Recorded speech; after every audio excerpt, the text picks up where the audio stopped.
ট্রাম্পের ক্লিন গাজা মিশনের বিকল্প নিয়ে হাজির হয়েছেন আরব নেতারা। বাসিন্দাদের না সরিয়ে গাজা পুনর্গঠনে ৫ বছর মেয়াদী পরিকল্পনা উত্থাপন করেছে মিশর। মঙ্গলবার কায়রোর বিশেষ সম্মেলনে $৫৩ বিলিয়ন বাজেটের ওই প্রস্তাবে সম্মতি দিয়েছেন আরব নেতারা।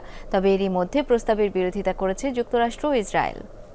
ভিশনের ফুলঝুরি মেগা অফারে ফ্রিজ কিনলেই পাচ্ছেন ১৬ পিসের আকর্ষণীয় গিফট বক্স একদম ফ্রি।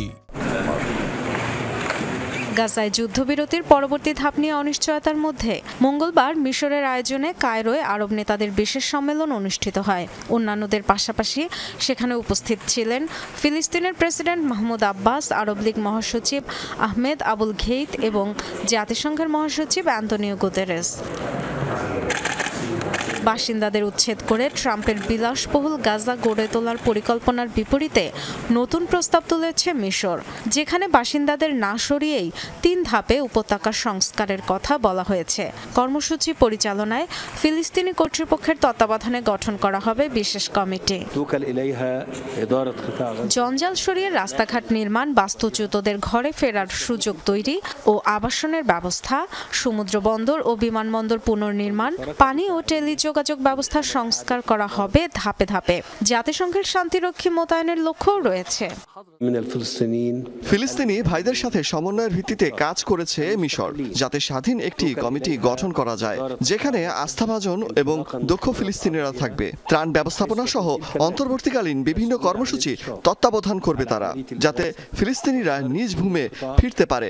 এই প্ল্যাটফর্ম থেকে সব দেশকে মিশরের উদ্যোগে শামিল হওয়ার আহ্বান জানাই। মিশরের প্রস্তাবে একমত হয়েছেন আরব নেতারা। গাজার রাজনৈতিক ও নিরাপত্তাজনিত দায়িত্ব পালনে ভূমিকা রাখতে চান বলে জানান ফিলিস্তিনি প্রেসিডেন্ট মাহমুদ আব্বাস। ফিলিস্তিনি জাতীয় ঐক্য জোরদারে ভূমিকা রাখতে চাই। স্বচ্ছতা ও জবাবদিহিতা নিশ্চিতে প্রশাসনিক সংস্কার প্রয়োজন। বিভিন্ন উন্নয়নমূলক কর্মসূচি পরিচালনায় ফিলিস্তিনি জনগণের বৈধ প্রতিনিধি পিএলও হামাসের সাথেও বিভিন্ন সময় আলোচনার উদ্যোগ নিয়েছি, তবে দুঃখজনকভাবে কোনো ফলাফলে পৌঁছানো যায়নি।